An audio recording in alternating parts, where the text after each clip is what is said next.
Amazon is the second most valuable company in the world, with a valuation of just over $1 trillion. What started as a modest book merchant became the biggest success from the late 90s dot-com boom. Now its founder, Jeff Bezos, is the wealthiest man on earth, and it seems he is poised for world domination. But what is the company's value beyond its massive stock market price? Today, we're answering the question, how much is Amazon worth?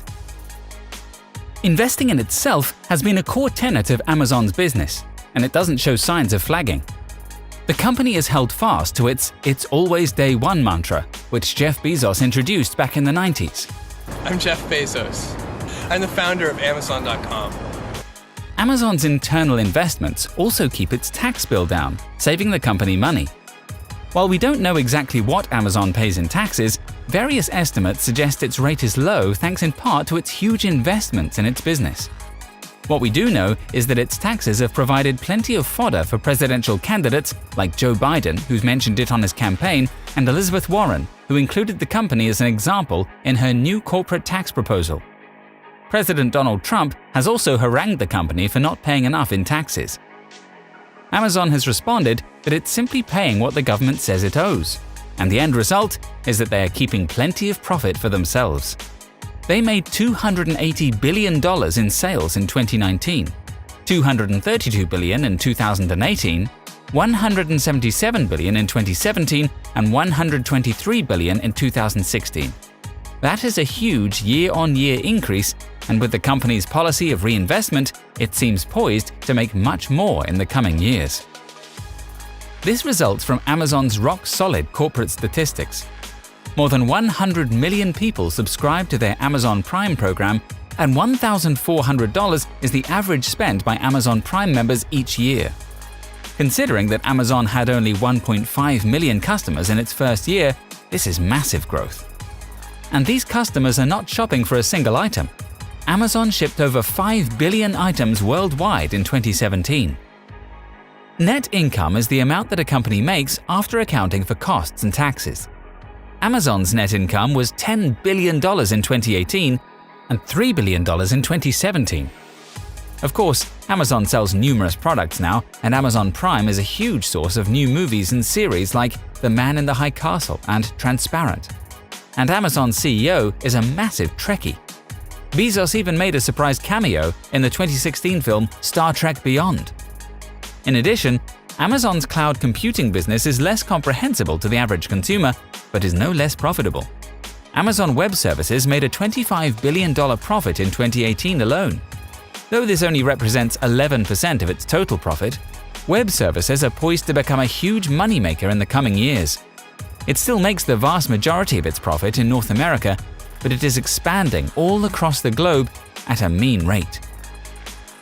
Skeptics claim that because of Amazon's reinvestment strategy, they rarely turn a sizable profit, and this was true for many years, but now the strategy has paid off, and anyone who bought Amazon stock 5 or 10 years ago is certainly thanking themselves. In 2010, the price was hovering around $100. Now, only 10 years later, it is closer to $1,700, meaning that an investment would have increased by 1,700%. The quest for world domination continues as Amazon gobbles up many popular companies, including the audiobook service Audible and gaming platform Twitch, clothing distributor Zappos, and Whole Foods Market. The purchase of Whole Foods was unsettling to many of Amazon's competitors because it represented its first major move into brick-and-mortar stores. Traditional retailers like Target and Walmart have struggled to keep up with the behemoth, and many other once ubiquitous stores like Borders Bookstore and Macy's have either closed completely or reduced locations dramatically. Either way, it seems like Amazon may be responsible for the majority of purchases someday, even though it has some very vocal critics.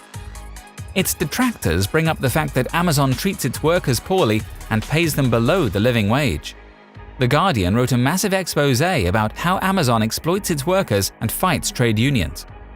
Although they raised their minimum wage to $15 an hour, they quietly reduced workers' benefits to make up the difference. Then there's the environmental issue. Sending packages individually instead of in bulk has a huge footprint, and Amazon's legendarily overpackaged products create an excess of waste. Beyond this, critics believe that Amazon facilitates the human rights crisis on the US-Mexico border through the use of their web services. But the fact remains, Amazon is extremely popular, and Jeff Bezos, the mysterious billionaire behind the company, continues to get richer and richer. With a net worth well in excess of $100 billion, Bezos is easily the richest person in the world. Bezos apparently used to be an occasionally explosive boss, but there are rumors that he has hired an executive coach to help tone it down. I don't know. In fact, Bezos was seen by the public as needlessly quantitative and data-driven. Some even viewed him as cold-blooded. His relative lack of philanthropy compared to other billionaires has drawn a negative response from the public since 2016.